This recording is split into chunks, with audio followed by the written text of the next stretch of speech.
Salmo capítulo 3. Muchos historiadores, comentaristas han sugerido que este salmo fue escrito mientras el rey David se atravesaba por una situación difícil. En la vida del rey David tenemos, de acuerdo al segundo libro de Samuel, 3 escenas, digámoslo así. Los primeros 10 capítulos, 11 capítulos en la vida del rey David, algunos lo denominan lo bueno en la vida de David. Los siguientes 2 capítulos se denominan lo malo o lo feo en la vida de David. Y los últimos capítulos del 13 en adelante se denominan como lo feo específicamente en la vida del rey David. Y bueno, le ponen ese encabezado por la película, el bueno, el malo y el feo. Y es una forma fácil de recordarla, porque los primeros 11 capítulos del segundo libro de Samuel, el rey David está en la plenitud de su reino y en su servicio a Dios. De hecho, en el capítulo 7 de segundo de Samuel nosotros encontramos esta maravillosa manifestación de la misericordia de Dios estableciendo el pacto davídico que posteriormente va a ser cumplido de una forma muy específica por el Señor Jesucristo.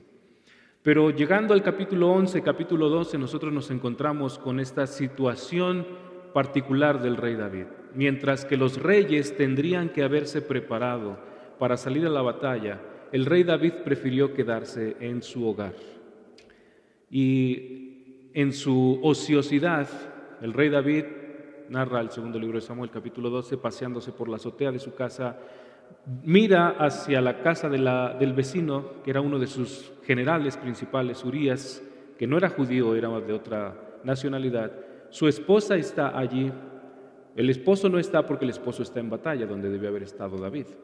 Y él la ve y la codicia sexualmente, y todos sabemos lo que sucedió. David cometió adulterio en contra de esta mujer, pecó en contra de Urías y pecó en contra de Dios.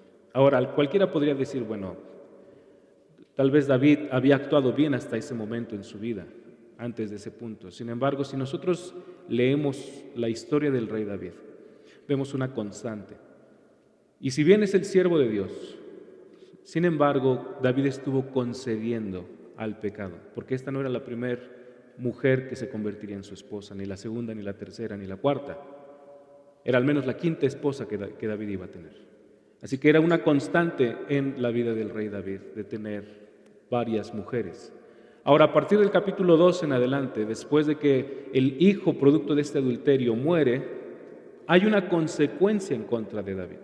Y Dios le promete, la espada nunca se va a apartar de tu casa. El día de ayer les mencionaba algo. El día de ayer les mencionaba que en su misericordia Dios puede perdonar cualquier pecado, excepto la incredulidad. Pero ponía el caso específico. Si una persona ha sido promiscua durante toda su vida y adquiere una enfermedad de transmisión sexual, digámoslo así, el virus de la inmunodeficiencia humana, VIH, que después se transforma en SIDA, Dios perdona sus pecados. Sin embargo, permite que experimente consecuencias por causa de su propio pecado. Eso es exactamente lo que le pasó a David. Dios perdonó su adulterio, Dios perdonó su asesinato, Dios perdonó todo su plan macabro. Sin embargo, permitió que su vida experimentara consecuencias de ese pecado. ¿Y cuál es esa consecuencia? La espada iba a formar parte del resto de su vida. Y esto se ve de manera especial en segundo de Samuel, capítulos 15 al 17, donde uno de sus hijos, posiblemente el mayor, Absalón, se rebela en contra de su padre. Absalón, ¿recuerdan qué fue lo que sucedió? Su medio hermano Amnón abusó de su media hermana llamada Tamar. ¿Y cuál fue la reacción del rey David? Esa. Nada. No hizo absolutamente nada. Absalón, que era hermano directo de Tamar, toma la justicia en sus manos y lo que hace es asesinar a su medio hermano Amnón. Y huye y está lejos del rey David por varios meses, posiblemente hasta 2 años. Y después uno de los generales, Joab, del rey David, le apela a favor de su hijo Absalón. Y dice el rey David, ok, vamos a traerlo de vuelta. Y lo traen de vuelta. ¿Y cuál fue la relación a partir de ese momento de David con Absalón?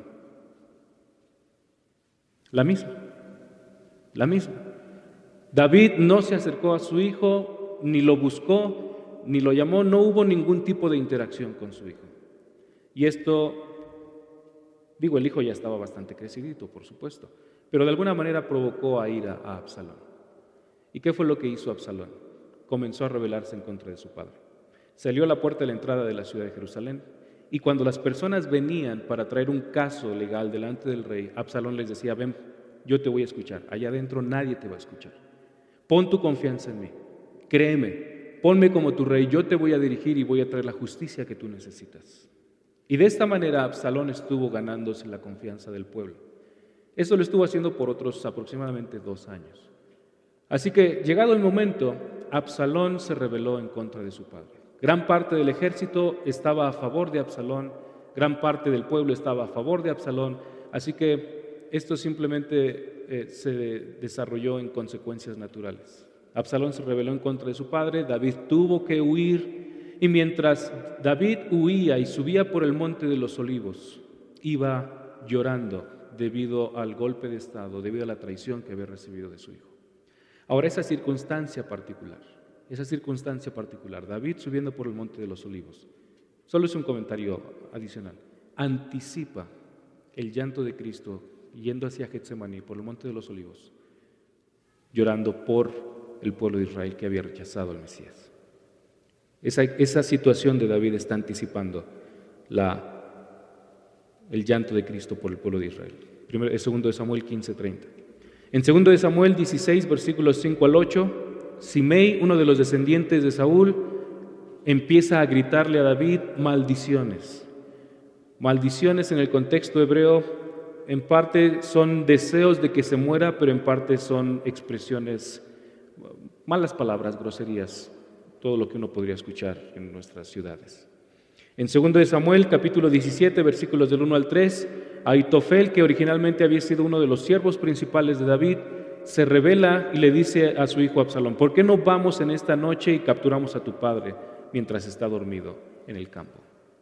Está planificando, dándole ideas a Absalón con el propósito de provocarle un terror nocturno. Y obvio, cuando uno está en la guerra no puede dormir, no puede descansar, está en circunstancias adversas. Y la pregunta que podría venir a la mente de David: si tú has atravesado por una circunstancia semejante en la cual hay problemas de alguna naturaleza, la pregunta generalmente común que aparece es: ¿dónde está Dios cuando suceden este tipo de calamidades? ¿Dónde está Dios cuando suceden este tipo de circunstancias? Atentados, muertes, bombas, etcétera. ¿Dónde está Dios cuando suceden este tipo de circunstancias? ¿Dónde está Dios cuando el creyente se encuentra desafíos en los cuales su vida posiblemente está siendo desafiada por la muerte? ¿Dónde está Dios cuando los problemas hunden al creyente en un mar de desesperación, donde siente que se ahoga, donde siente que no hay soluciones para sus circunstancias? ¿Dónde está Dios cuando el creyente está cayendo, digámoslo así, en incredulidad? La pregunta final: ¿puede el creyente confiar en Dios aun cuando su fe está siendo desafiada por diferentes frentes, su propia familia, amigos, medios de comunicación, la ciencia, incluso miembros de la iglesia? Y la respuesta anticipada a esta última pregunta específicamente es: usted puede confiar en Dios. Usted puede confiar en Dios. Lo que nosotros vamos a ver en este Salmo 3 son 4 certezas que nos ayudan a confiar en Dios en medio de situaciones adversas y nos obligan a adorar a Dios. 4 certezas que nos ayudan a confiar en Dios en medio de situaciones adversas y nos obligan a adorar a Dios. Dije 4, en realidad son 5, perdón. 5 certezas. ¿Cuál es la primera certeza? Versículos 1 y 2, lo leo. Salmo de David, cuando huía de su hijo Absalón. Oh Jehová, cómo se han multiplicado mis adversarios. Muchos se levantan contra mí, muchos dicen de mí: para él no hay salvación en Dios. ¿Cuál es la primera certeza? ¿Cuál es la primera realidad que usted y yo debemos comprender en medio de situaciones adversas? Es la siguiente: la certeza de la persecución. La certeza de la persecución. Es decir, todo cristiano va a ser perseguido. Usted y yo vamos a ser perseguidos. La promesa de Dios para el creyente es: vas a experimentar rechazo, odio, sufrimiento de algún tipo, en mayor o menor grado, con mayor o menor frecuencia, vas a experimentarlo, con mayor o menor cercanía, vas a experimentarlo. La primera certeza, por lo tanto, es la certeza de la oposición. Vas a recibir oposición de alguna forma, tarde o temprano. Y eso es muy importante de entender, porque uno puede creer la falsa idea de que el creyente nunca va a ser perseguido, o de que el creyente nunca va a experimentar sufrimiento. Este salmo, junto con otros textos como el que mencionaba ayer, Filipenses 1:29, dejan muy evidente que la persecución forma parte del llamado para ser cristiano. La persecución forma parte del llamado para ser cristiano. Ahora vean, versículo 3, oh Jehová, cómo se han multiplicado muchos mis adversarios, muchos son los que se levantan contra mí.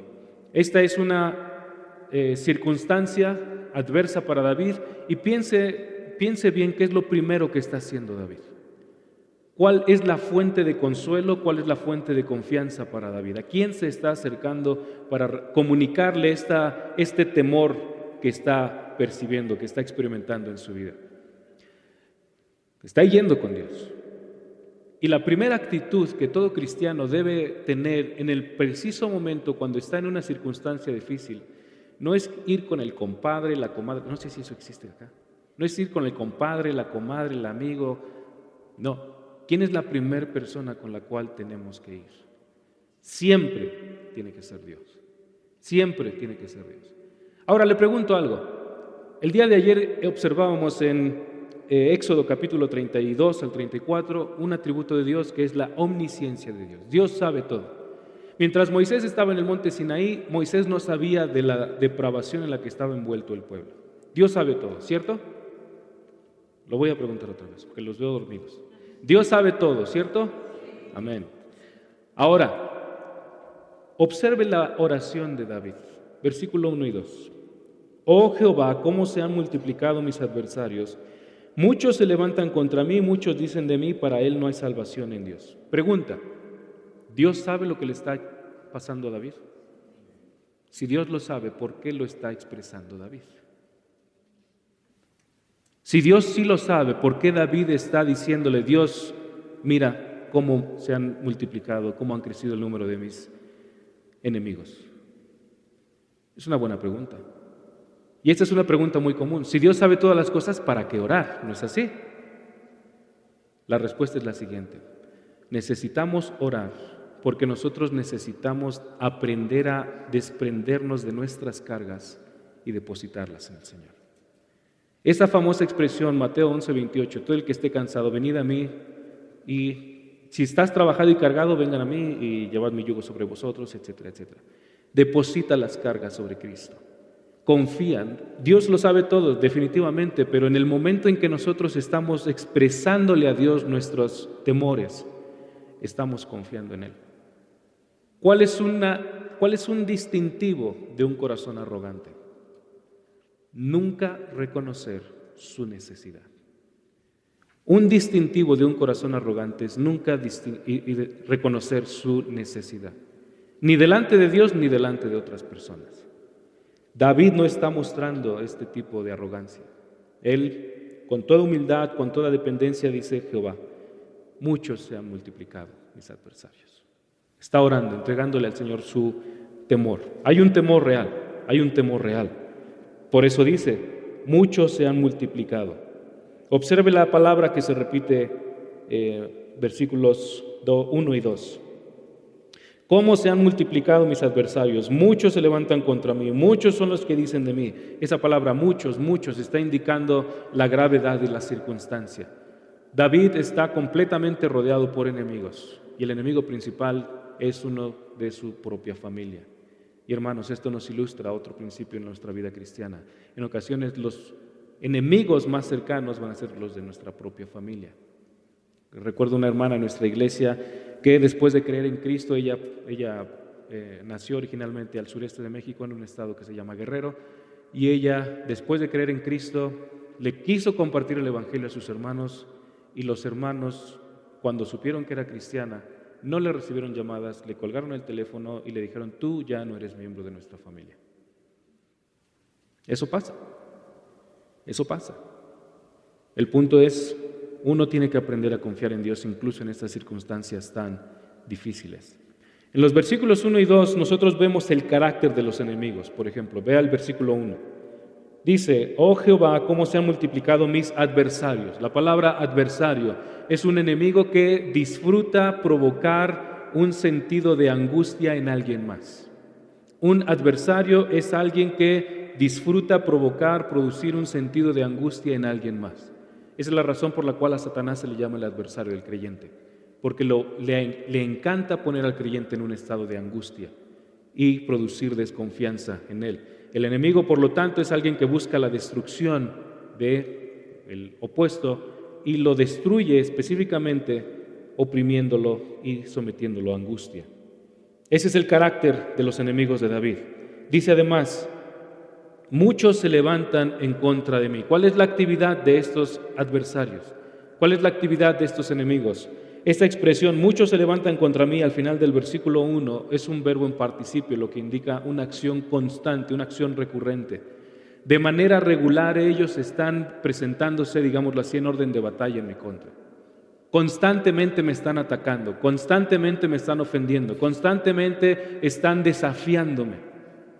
Y eso, hermanos, es lo que nosotros necesitamos mantener en nuestra mente. El mundo constantemente se va a oponer al cristiano. Por eso el día de ayer les mencionaba, si un creyente en la predicación de la palabra de Dios no ha recibido algún tipo de resistencia o este tipo de actividad, dude de su fe. Dude de su fe, porque todo cristiano es llamado al sufrimiento. Todo cristiano va a experimentar desafíos. Ahora, otra vez, en mayor o menor grado, esto no significa que si usted no le cortan la mano por predicar el evangelio no es cristiano. No piense de esa manera. El sufrimiento que cada creyente va a experimentar es diferente. En México tenemos la expresión, que comentaba David el otro día, tenemos la expresión, dependiendo del tamaño del sapo es la pedrada. Es decir, del tamaño de tu fe, Dios va a permitir el tipo de pruebas a los que te pueda someter. Entonces, el punto es que el cristiano va a experimentar sufrimiento. Estos adversarios de David entonces se están oponiendo en orden de batalla en su contra para destruirlo. Ahora, ¿cuál es el mensaje? ¿Cuál es el mensaje de estos enemigos de David? Versículo 2. Muchos dicen de mí, para él no hay salvación en Dios. Esa afirmación puede significar dos cosas. Primero, puede significar que los enemigos le están diciendo a David, tú no eres digno de que Dios te ayude. Tú no eres digno de que Dios te ayude. El pecado que hiciste, David, abusaste de Betsabé, mataste a Urías, le mentiste al pueblo, te rebelaste en contra de Dios. Fuiste un hipócrita cuando Natán te contó esa parábola del hombre y su pequeña oveja. No identificaste que tú eras ese hombre rico que tomó y robó la oveja del hombre noble. Así que, ¿tú piensas que Dios te va a ayudar? ¿Tú piensas que eres digno? ¿Tú piensas que Dios va a ensuciarse las manos para rescatarte en esta ocasión? Una forma posible en la cual el enemigo va a atacar es afirmar que alguien no es digno de la intervención divina. O la otra alternativa, que es peor, es decir, Dios es incapaz de ayudarte. Dios no tiene el poder, Dios no tiene la autoridad para ayudarte. En cualquiera de los casos, el ataque principal que están haciendo los enemigos en el versículo 2 es afirmar: tu fe es inútil. Tu fe es inútil. Y piense bien en lo siguiente. Esta es exactamente la misma estrategia que el mundo está haciendo hoy en contra de todo cristiano. Tu fe es inútil. Tu fe es inútil, tu fe no sirve. Primero, tú has pecado tanto que Dios no puede salvarte. Y segundo, segundo, Dios no puede salvarte. El nuevo ateísmo, promovido desde los años 1950 hasta la actualidad, establece que su fundamento principal es la ciencia. La ciencia. Y ellos dicen, la ciencia puede demostrar la existencia de todo. Todo en realidad es filtrado por medio de la ciencia. La existencia humana, la razón humana, las relaciones sociales, todo lo que existe en la actualidad puede ser explicado a través de la ciencia. Esto significa entonces, no necesitamos de Dios. Tu Dios es un inútil, tu Dios no sirve para nada, tu Dios es un Dios limitado, tu Dios es impotente, tu Dios es simplemente la expresión de un corazón débil. Eso es lo que dice el nuevo ateísmo. Lo que el mundo está atacando, hermanos, fundamentalmente es la fe. El mundo está atacando fundamentalmente la fe. Así que muchos creyentes se enfrentan a esta circunstancia. Algunos creen esta afirmación: para él no hay salvación en Dios. Algunos, debido a un patrón de pecado en su vida antes de conocer a Cristo, piensan que Dios no les puede perdonar un pecado. Algunos porque cuando Dios los salvó comenzaron a vivir una vida de santidad, pero en algún punto de su crecimiento cristiano tropezaron y cayeron en el mismo pecado del cual Dios los salvó y vuelven a pensar: Dios ya no me puede perdonar este pecado. O algunas personas tienen pensamientos fijos en su mente de algo con lo cual un pecado que no han podido vencer y dicen: Dios no me puede perdonar mi pecado.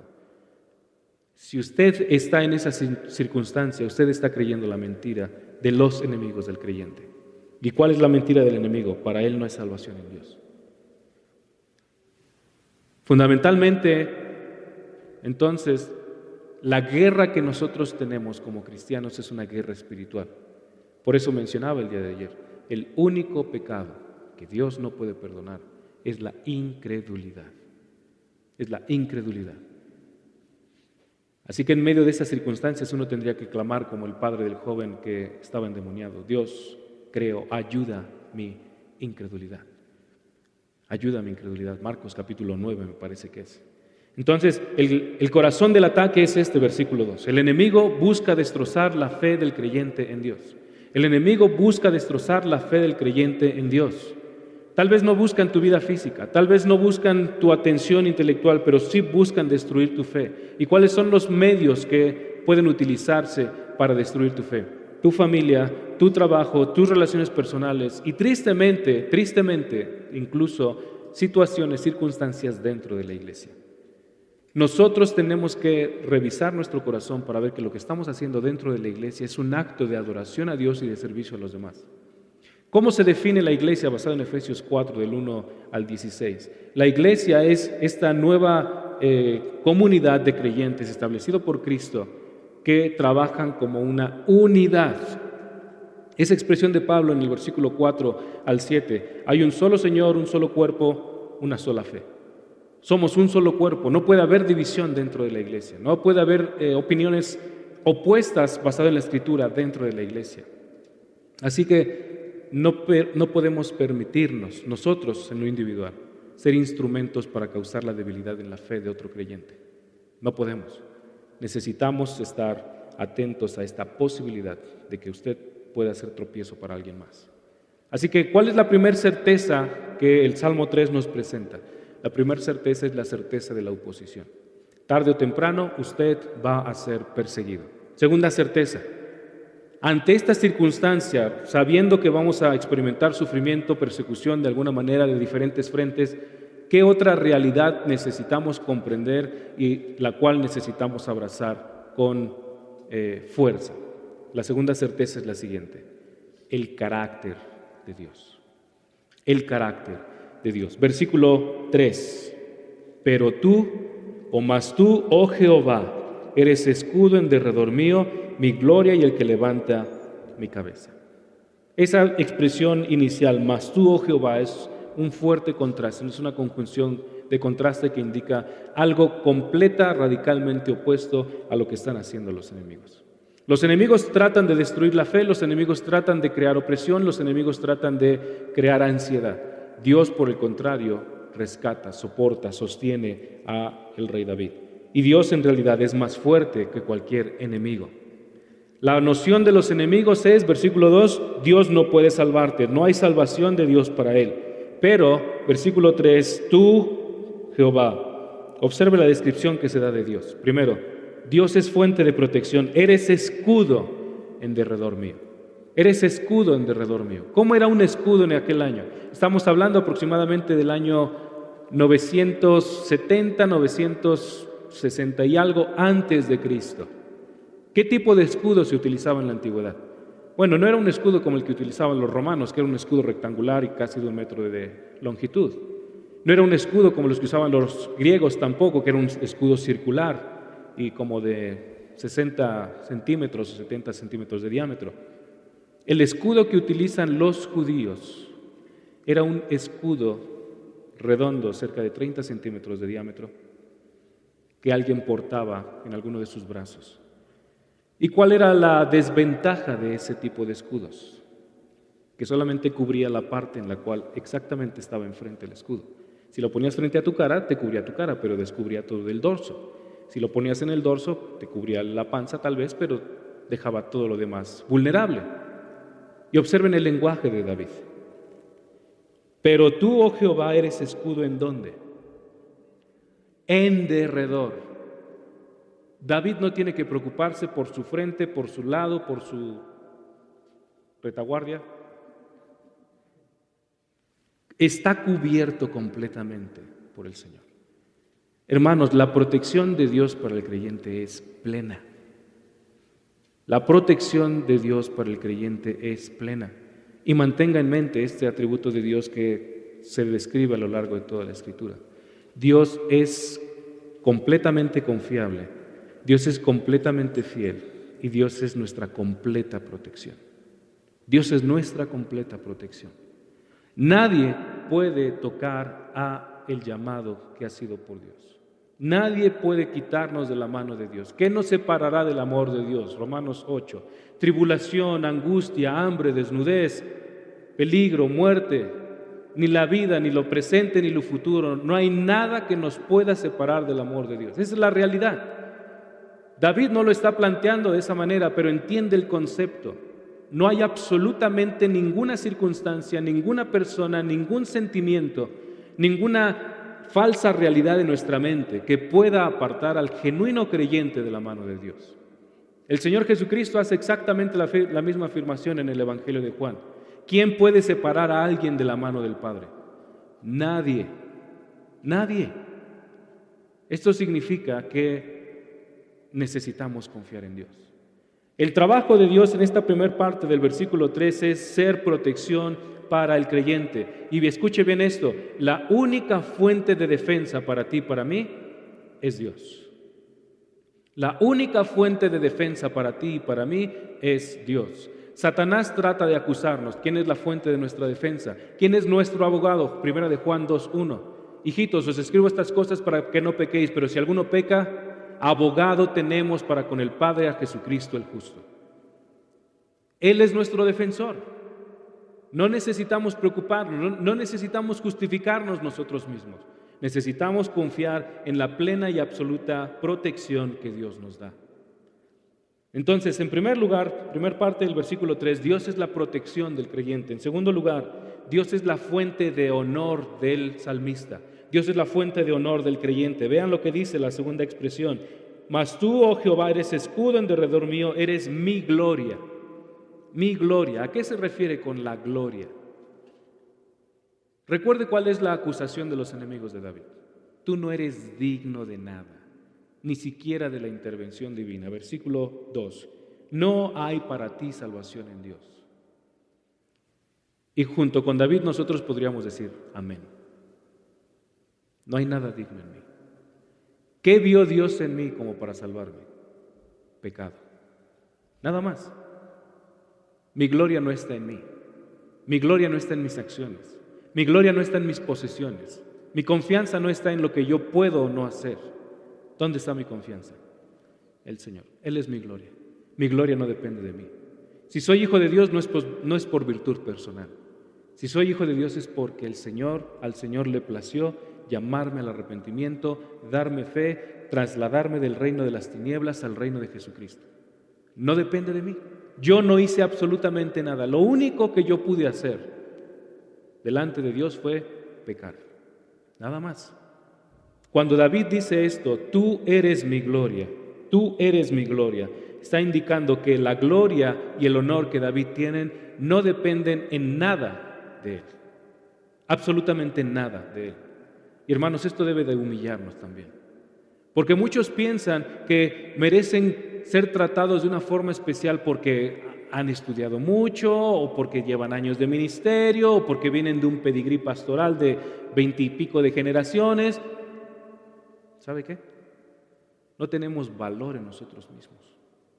No tenemos valor en nosotros mismos. Si valgo algo es porque Dios ha hecho que yo valga algo. Nada más. Nada más. La gloria y el honor no dependen de nosotros, sino depende simple y llanamente del Señor. Nada más. Esto nos debe de producir humildad. En tercer lugar, David ha dicho: Dios es la protección, Dios es la fuente de su gloria, mas tú, oh Jehová, eres escudo en derredor mío, eres mi gloria y además eres el que levanta mi cabeza. Eres el que levanta mi cabeza. Este es un aspecto de la, digámoslo así, la batalla constante a la que se enfrenta el creyente.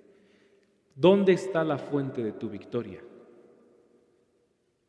¿Qué es lo que te va a llevar a la victoria en la lucha en contra de la incredulidad, en contra del pecado, en contra de los enemigos que tenemos en este mundo?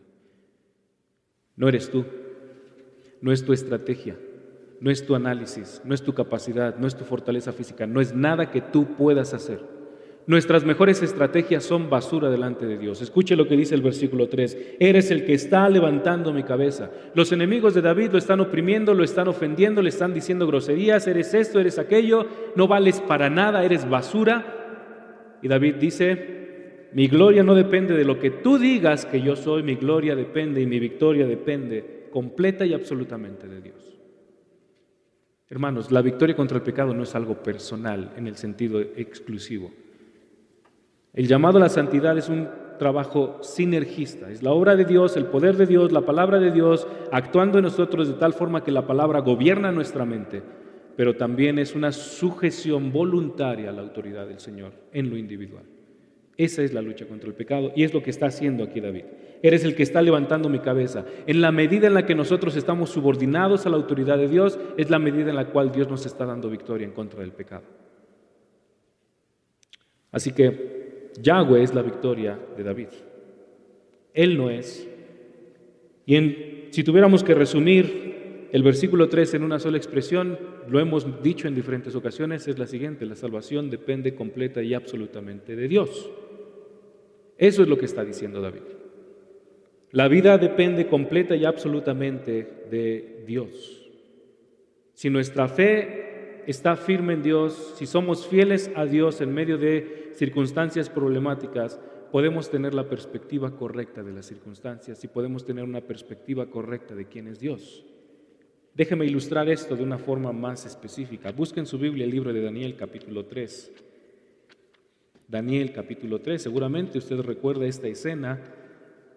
Sadrach, Mesach y Abed-nego están delante de Nabucodonosor y no van a rendirse a las amenazas de este hombre. Daniel capítulo 3, versículo 8. Daniel 3, versículo 8. Sin embargo, en aquel tiempo algunos caldeos se presentaron y acusaron a los judíos. Hablaron y dijeron al rey Nabucodonosor: oh rey, vive para siempre.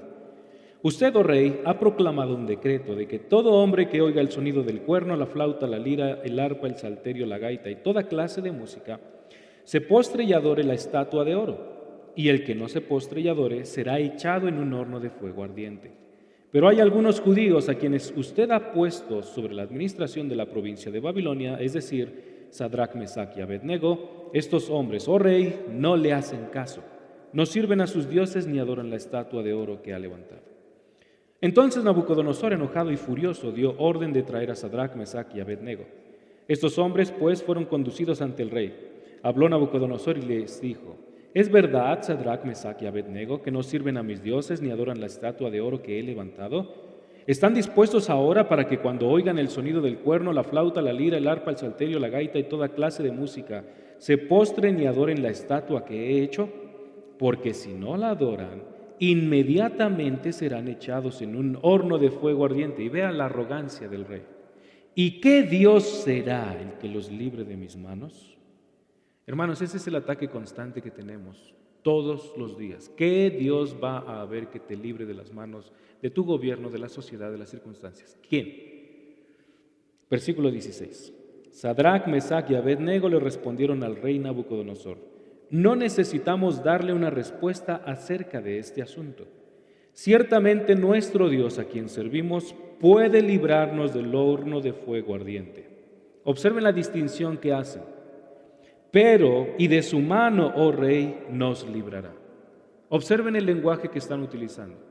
Dios puede o no librarte del horno de fuego, es decir, de la circunstancia terrible a la que te acercas. Pero ¿sabes qué? Al final de cuentas, oh rey, si morimos o no, no depende de ti. Dependemos de nuestro Dios. Nuestro Dios, dice versículo 17, nos librará de tu mano, oh rey. Versículo 18, pero si no lo hace, ha de saber, oh rey, que no serviremos a sus dioses ni adoraremos la estatua de oro que ha levantado. El punto es, todo creyente va a enfrentarse a circunstancias adversas, tarde o temprano, en mayor o menor medida, en diferente grado. El punto es, ¿cómo vas a responder? La pregunta es, ¿cómo vas a responder? David respondió de forma apropiada, regresando a Salmo 3, versículo 3, haciendo esta triple confesión: Jehová es escudo, Jehová es protección, Jehová es nuestra gloria y Jehová es el que está dándonos la victoria constante. Lo que nos sostendrá, escuche bien esto, al final de cuentas, enfrente de las circunstancias adversas, no es un conocimiento de estrategias militares, no es un conocimiento de principios de supervivencia, no es un principio de análisis de masas, no es nada de eso. Lo que nos va a sostener al final de cuentas en medio de circunstancias adversas es simple y llanamente el conocimiento del carácter de Dios. Lo que te da seguridad, lo que te da estabilidad y lo que te da esperanza es que conozcas a Dios. Si conoces la Biblia pero no conoces a Dios, no sirve de nada. El día de ayer hablábamos del conocimiento de Dios. El conocimiento de Dios es un conocimiento personal, es un conocimiento relacional y es un conocimiento de compromiso. No es simplemente tener memorizado en la mente algunos textos bíblicos, sino es entrar en una relación individual personal con Dios. De tal forma que su objetivo es mi objetivo, de tal forma que en lo que Él se complace, en eso yo me complazco. Esa es la relación personal que necesitamos con Dios. Y eso, hermanos, es lo que nos va a mantener a flote en medio de circunstancias adversas. Ahora, hay una tercera certeza, y de manera particular aquí David va a hablar acerca de un atributo de Dios en particular. ¿Cuál es la certeza que necesitamos tener en mente en los versículos 4 al 6? La certeza de la bondad de Dios.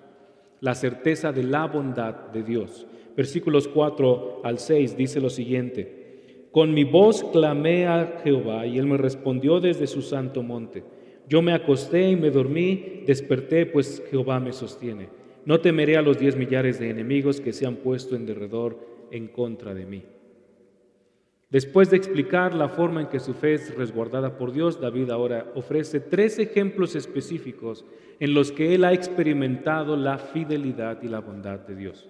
Primero, versículo 4, a través de la oración. A través de la oración David ha experimentado la bondad de Dios. Versículo 4, con mi voz clamé a Jehová y Él me respondió desde su santo monte. Clamar es un ruego constante, un ruego repetitivo en el cual David está depositándose constantemente en las manos de Dios. Recuerden, en ocasiones la pregunta que viene a nuestra mente es: ¿será posible que Dios me escuche? ¿Que no acaso he pecado demasiado? Si usted está entreteniendo esa pregunta en su mente, usted está perdiendo su tiempo y perdiendo su vida. Lo que necesitamos recordar es: Dios es fiel. Dios es fiel. Versículo 3, tú eres escudo, tú eres mi gloria y tú eres el que levanta mi cabeza. Y con esta certeza entonces podemos orar. Con mi voz clamé a Jehová, y esto está hablando en pasado, y Él me respondió desde su monte santo. El problema, hermanos, en medio de la oración no es si Dios va a responder. El problema no es cuándo Dios va a responder. El problema de la oración es: ¿le vas a creer a Dios? ¿Vas a creer lo que Dios ha dicho? ¿Vas a abrazar las promesas de Dios? ¿O vas a preferir abrazar tu idea de lo que Dios piensa acerca de ti? Constantemente, hermanos, necesitamos hacer una revisión de lo que nosotros creemos que Dios cree acerca de nosotros. Ese es un acto casi de adivinación. Lo que necesitamos hacer es venir a la Biblia, leer lo que la Biblia afirma y abrazar estas promesas. Si tú eres hijo de Dios, no hay ninguna condenación para ti. Pero me siento, no importa cómo te sientas, la salvación no está basada en tus sentimientos. La salvación está basada en la realidad de la promesa de Dios, la seguridad del carácter de Dios. Ahí está la seguridad de la salvación. Por lo tanto, tienes que evaluar tus pensamientos y sujetar tus sentimientos a la autoridad de la Escritura, y no al revés, no poner tus sentimientos como autoridad sobre la Escritura. Entonces, en primer lugar, David probó la bondad de Dios en la oración. En segundo lugar, versículo 5, en la tranquilidad interior. Versículo 5, yo me acosté y me dormí, desperté, pues Jehová me sostiene. Piensa en lo siguiente, ¿cuál es una de las primeras señales de que una persona está en problemas o está atravesando por una circunstancia difícil? El famoso insomnio. Es que no pude dormir, ¿por qué? Es que estoy pensando en esta circunstancia, estas condiciones, que lo que sea. Como si por no dormir uno fuera a arreglar las circunstancias. No dormir no produce nada, no cambia nada del problema, por supuesto, a nosotros nos afecta, pero no cambia nada. Pero escuche bien esto, ubiquémonos contextualmente. ¿Cuál es el contexto histórico en el cual se encuentra David escribiendo este salmo? Está siendo perseguido por su hijo. No tiene una cama con un colchón o una estructura específica en la cual pueda dormir. David tuvo que aprender a dormir en medio del pasto o en medio de las piedras y poner simplemente como almohada, quizá una capa enrollada, algo enrollado y ponérselo ahí, o quizás sin almohada. ¿Cuándo está sucediendo esto? No sabemos. Pero si sucedió en verano, había calor. Si sucedió en invierno, había heladas. David estaba a la intemperie. Y sin embargo, vea lo que dice el versículo 5. Yo me acosté y me dormí. Esa expresión me dormí implica tranquilidad. Tranquilidad. Durmió casi como bebé. Bueno, algunos. Algunos bebés no son tan amigables, ¿verdad, David? Y además dice, y desperté. ¿Y a quién le atribuye David todas estas posibilidades de acostarse, tener descanso, reposo, dormir un sueño reparador y volver a levantarse? ¿A los soldados que están a su alrededor haciendo guardias? No, ¿a quién? Pues el Señor Jehová me sostiene. Y esta es otra promesa de Dios para nosotros, hermanos. Dios nos sostiene. Creo que fue ayer que cantábamos, o solo lo tengo en la memoria. Él me sostendrá, pues me ama el Salvador. Él me sostendrá. Esto es algo en lo cual tú y yo necesitamos confiar. Deja de ser un arrogante que confías en tus propias fuerzas y confía en el Señor. Reconoce, tú no puedes salvarte. Todas las fuerzas que nosotros tenemos en esta mañana no es porque cenamos anoche una merienda que todos merecíamos después de ese tiempo tan extenso de estudio. No. Nos levantamos y tenemos fuerzas porque, versículo 5, el Señor nos sostiene. Y necesitamos recordar esto todo el tiempo, hermanos. Dios nos sostiene constantemente. Así que, mirando hacia el pasado, tenemos que recordar que el Señor nos ha sostenido en todas estas circunstancias difíciles. Ahora, un tercer ejemplo que David da. Aún en medio de situaciones adversas, Dios lo ha protegido. Dios ha manifestado su bondad. Versículo 6. No temeré a los 10 millares de enemigos que se han puesto en derredor contra mí. ¿Por qué David hace esta conclusión? ¿Cuál es la razón para tener esta confianza? Vea desde el versículo 4. Con mi voz clamé a Jehová, ¿y qué hizo? Él me respondió.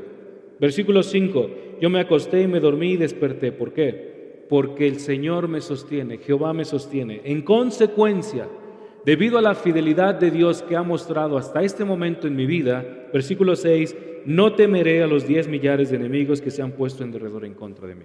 Por supuesto, esa es una imagen metafórica. David no tiene 10 millares de enemigos. El punto que está subrayando es, no importa cuántos enemigos tengas, no importa cuán fuerte sea la persecución, no importa cuán fuerte, cuán férrea sea la oposición. ¿Sabes qué? No debes temerlos. No debes temerlos, no debes de paralizarte, no debes de tener esta sensación de angustia y ansiedad por causa de los peligros que están a tu alrededor. ¿Por qué? Versículo 4 y 5, Dios te responde en la oración si tú oras. Dios está dispuesto a responderte si tú oras. Y segundo, versículo 5, Dios te sostiene. Hermanos, otra vez, todo esto tiene que reducirse a una simple afirmación. Fe, confianza, dependencia del Señor. Déjeme ilustrarlo de otra forma. Busque por favor el Evangelio de Lucas capítulo 18. Lucas capítulo 18.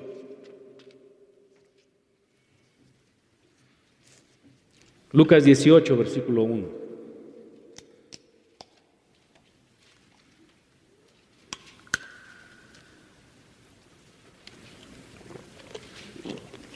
Dice: Jesús les contó una parábola para enseñarles que ellos debían orar en todo tiempo y no desfallecer. Y había en cierta ciudad un juez que ni temía a Dios ni respetaba a hombre alguno. También había en aquella ciudad una viuda la cual venía a él constantemente diciendo: hágame usted justicia de mi adversario. Por algún tiempo el juez no quiso, pero después dijo para sí: aunque ni temo a Dios ni respeto a hombre alguno, sin embargo, porque esta viuda me molesta, le haré justicia, no sea que por venir continuamente me agote la paciencia. El Señor dijo: escuchen lo que dijo el juez injusto. ¿Y no hará Dios justicia a sus escogidos que claman a Él día y noche? ¿Se tardará mucho en responderles? Les digo que pronto les hará justicia. Y preste atención a esa expresión final del versículo 8. No obstante, sin embargo, cuando el Hijo del Hombre venga, ¿hallará fe en la tierra? Lo que nosotros vemos en el Salmo 3, en la vida de David, es una vida de fe. Y es un ejemplo para nosotros. Pero ese ejemplo también es un desafío para nosotros, en el sentido de que necesitamos aprender a confiar en el Señor. Uno de los problemas de la sociedad actual es que está tan acostumbrado a lo moderno que encontramos seguridad en lo moderno. Encontramos seguridad en artículos electrónicos, encontramos seguridad en los automóviles con bolsas de aire y sensores de choque y lo que sea. Encontramos seguridad en la ropa. Esta es una ropa ligera, pero al mismo tiempo te protege del aire y de la lluvia. Encontramos seguridad en las cosas materiales. Y ese es nuestro problema, que amamos las cosas materiales en lugar de amar más a Dios. Pero en la medida en la que conocemos el carácter de Dios, como lo hace el rey David, en esa medida nosotros vamos o podemos experimentar esta seguridad que existe solamente en Él. Así que el desafío que David presenta para nosotros es tener fe en el Señor. Tener fe en el Señor, confianza en la provisión del Señor. En cuarto lugar, cuarta certeza, la certeza de la esperanza futura. ¿Qué es lo que va a suceder en el futuro? Lo mismo que ha sucedido en el pasado, la manifestación de la gloria de Dios. Versículo 7, levántate Jehová, sálvame Dios mío, porque tú hieres a todos mis enemigos en las mejillas, rompes los dientes de los impíos. Esta expresión, levántate Jehová, sálvame Dios mío, es una repetición de una afirmación que hizo Moisés en Números capítulo 10, cuando se estaba enfrentando a diferentes enemigos, mientras el pueblo de Israel atravesaba por el desierto y fueron atacados de forma sorpresiva. Y lo que está diciendo David es lo siguiente: cuando Dios se levanta, no solamente Dios va a manifestar su presencia, sino que esa expresión levantarse indica el acto de que Dios actúe en beneficio de aquella persona que le está haciendo esta súplica. Cuando David le suplica a Dios, levántate, le está indicando: por favor, actúa en beneficio mío, actúa en mi favor. Y además dice: sálvame, Dios mío. Lo que vemos aquí es un contraste. Vea el contraste con el versículo 1 y 2. Versículo 1 y 2, ¿cómo se han multiplicado mis adversarios? Plural. Muchos son los que se levantan contra mí, muchos son los que dicen de mí. Esto está hablando en plural. Hay una gran cantidad de personas que se están oponiendo al rey David. Incluso, versículo 6, no temeré a los 10 millares de enemigos que se han puesto en derredor mía. Son muchos. Desde la perspectiva de David son incontables. Sin embargo, escuche bien esto. La confianza de David no está en lo militar, no está en su poder, no está en su reino ni influencia. La confianza de David, versículo 6, está en una sola persona. Este uno es más poderoso que estos muchos. Y recuerde esto, hermano, porque esto lo vamos a necesitar constantemente en nuestra vida cristiana. El uno es más poderoso que los muchos. Dios es más poderoso que cualquier ejército que pueda ponerse en su contra. Y escuche bien también esto, Pablo tuvo que aprender esto por la mala, digámoslo así. Cuando Pablo estaba persiguiendo a la iglesia, ¿a quién estaba persiguiendo en realidad? A Cristo. Cualquier persona que se opone a usted, que lo persigue a usted, que lo desprecia a usted, en realidad no lo tome como algo personal. No lo están despreciando a usted, están despreciando a Cristo. Y ante Él es delante de quién van a rendir cuentas, no delante de usted. Así que usted confíe. Pueden matarlo, sí, pero no pueden tocar su alma. Mateo capítulo 10. Dios ha salvado su alma y usted está seguro en las manos de Dios. Vean lo que Dios hará en beneficio del creyente, versículo 7. Porque tú hieres a todos mis enemigos en la mejilla. ¿Qué significa esto? Dios los va a humillar. Dios los va a humillar. Dios va a... mientras estos enemigos tratan de causar aflicción en un creyente, en realidad ellos van a terminar afligidos y humillados delante de Dios. Además dice la última parte del versículo 7, rompes los dientes de los impíos. Esto implica cerrar la boca a golpes en contra de aquellos que han hablado con arrogancia en contra del Señor. ¿Recuerda usted la arrogancia de Nabucodonosor ahí en Daniel capítulo 3? ¿Y qué Dios va a ver que los libre de mis manos? ¿Y qué le dijo Dios? Cállate, sabandija. Bueno, no uso ese nombre, pero estoy tomando una traducción libre. Le rompió la boca en un sentido. ¿Cómo humilló Dios a Nabucodonosor? 7 años, hermanos. 7 años Nabucodonosor se comportó como un animal del campo. 7 años. Dios lo humilló. Dios les cierra la boca, Dios les rompe los dientes. Es una expresión de humillación absoluta. Así que lo que David está presenciando aquí es simplemente la extensión de la misericordia de Dios para su vida. Finalmente, versículo 8. Si usted comprende la certeza de la persecución, la certeza del carácter de Dios, la certeza de la bondad de Dios, la certeza de la esperanza futura, solamente hay un final para todo esto. ¿Cuál es ese final? La obligación de la adoración. La obligación de la adoración. Es decir, usted y yo estamos obligados, al creer esto, a adorar a Dios, a exaltarlo, a cantarle, a expresar, a hacer pública su majestad. Versículo 8, la salvación es de Jehová, sea sobre tu pueblo tu bendición. La salvación, ¿de quién depende? No depende de las masas, no depende de nosotros, no depende de algo que nosotros podamos manipular. La salvación completa y absolutamente depende de Dios. Y esa expresión salvación en el versículo 8 implica una salvación final, una salvación plena, que nunca más va a ser afectada o desafiada por enemigos delante de nosotros. Dios va a estar cuidando de nosotros. Por eso dice en la parte final del versículo 8, sea sobre tu pueblo tu bendición. ¿A qué se refiere? ¿Cuál bendición está indicando el rey David? La salvación final. La salvación final. Esto es, de alguna manera, me parece a mí, el rey David al hacer esta afirmación en el versículo 8 está apelando al cumplimiento del pacto davídico en 2 de Samuel capítulo 7.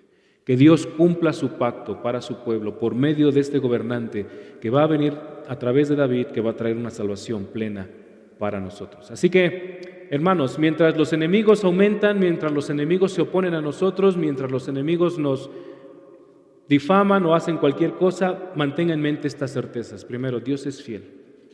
Ese es su carácter. Dios es fiel. Ese es su carácter. Segundo, el conocimiento del carácter de Dios es la fuente, es la clave para enfrentarnos a las dificultades. El conocimiento del carácter de Dios es la clave, es la fuente para enfrentarnos y sostenernos en las dificultades, porque sabemos en quién creemos.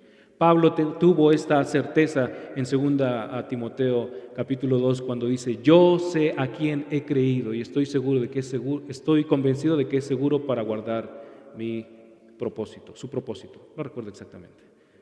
Mi depósito, eso. Es que él es del Nuevo Testamento, yo soy del Antiguo.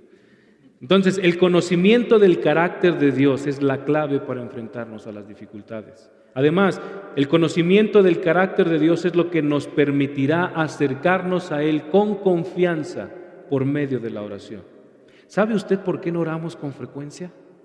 Porque dudamos de quién es Dios. Esta realidad que estudiamos el día de ayer, Éxodo 34, versículos 6 y 7, que Dios es grande, amplio en misericordia, no lo creemos. No lo creemos, nos cuesta trabajo. Nos sentimos tan arrogantes pensando que nuestro propio pecado es más grande que la gracia y la misericordia de Dios. Pero ¿sabe qué? Conocer el carácter de Dios es lo que nos da esta libertad para acercarnos a Él y con oración y súplica decirle: Señor, no puedo hacer nada, no sé qué hacer, no sé cómo voy a salir de esto, lo dejo en tus manos. Ayúdame, yo no puedo. Es lo que hizo Cristo. ¿Qué es lo que Cristo hizo orando en Getsemaní? Mateo capítulo 26. Padre, si es posible, pase de mí esta copa, pero hágase tu voluntad y no la mía. Y se entregó al Señor, confió en el Señor. ¿Por qué pudo orar de esa manera el Señor Jesucristo? ¿Por qué pudo orar de esa manera Esteban mientras estaba siendo apedreado al final de Hechos capítulo 8? Porque conoce el carácter de Dios. Conoce el carácter de Dios. ¿Por qué Moisés pudo apelar durante 40 años para interceder por el pueblo de Israel mientras estaba guiándolos hacia la tierra de Canaán? Porque conocía el carácter de Dios. ¿Por qué David, en medio de estas circunstancias, siendo perseguido, puede orar con tranquilidad? Porque conoce el carácter de Dios. Hermanos, de verdad, esto es lo que nos va a salvar, digámoslo así, en nuestra vida de oración. Conocer, creer, confiar en el carácter de Dios. Otra enseñanza que necesitamos recordar: el conocimiento del carácter de Dios es lo que permitirá crecer en esperanza en medio de la tormenta. ¿Recuerdan ustedes esa expresión, Santiago capítulo 1, versículo 2? Tened por sumo gozo cuando os halléis en diversas pruebas. A ver, eso es paradójico. ¿Cómo voy a tener gozo si me están torturando, si me están persiguiendo, si me están ofendiendo? ¿De qué forma? ¿A qué te refieres, Santiago, que voy a tener gozo? Bueno, la respuesta me parece está aquí. Si conocemos el carácter de Dios, sabemos que Dios le ha prometido una victoria final al creyente y por lo tanto, aun cuando estoy en medio de una prueba, mi mente, mis ojos no están puestos en el aquí y el ahora. Ustedes recuerdan, Isaías 55, versículos 8 en adelante. Mis pensamientos no son vuestros pensamientos, ¿recuerdan? No debemos tener esta vista de túnel como lo tienen las personas con glaucoma. No, aprende a ver el panorama amplio desde la perspectiva de Dios. Cuando estás en medio de una circunstancia adversa, vas a sufrir, sí, vas a sentir dolor, sí, pero pon tu mente en el futuro. ¿Qué nos aguarda en el futuro? Una gloria perfecta con Cristo en su reino. Eso es lo que nos aguarda. Y conocer el carácter de Dios. La seguridad del carácter de Dios nos asegura la esperanza en el futuro. Finalmente, una enseñanza adicional. El conocimiento del carácter de Dios nos recordará que esta vida no es el todo de nuestra existencia, sino que hay una realidad futura que nos aguarda. Hermanos, lo más importante no es acumular riquezas hoy, aquí, ahora. Lo más importante es hacer riquezas eternas en el cielo. ¿Y cómo lo hacemos? Atesorando al Señor por sobre todas las cosas. ¿Cuál es el primer mandamiento? ¿Cuál es el más grande mandamiento? Amarás al Señor tu Dios con todo tu corazón, con toda tu alma, con todas tus fuerzas. Eso es lo más importante. Eso es lo más importante. Y en la medida en la que amamos a Dios por sobre todas las cosas, lo conocemos mejor. Y en la medida en la que lo conocemos mejor, empezamos a dejar de amar las cosas materiales y nos concentramos más en la eternidad. Eso es lo que necesitamos hacer. Oremos. Padre, gracias por este tiempo. Señor, gracias por tu carácter. Ayúdanos para seguirte conociendo y adorarte, Señor, porque tú lo mereces. En nombre de Jesús te damos gracias. Amén.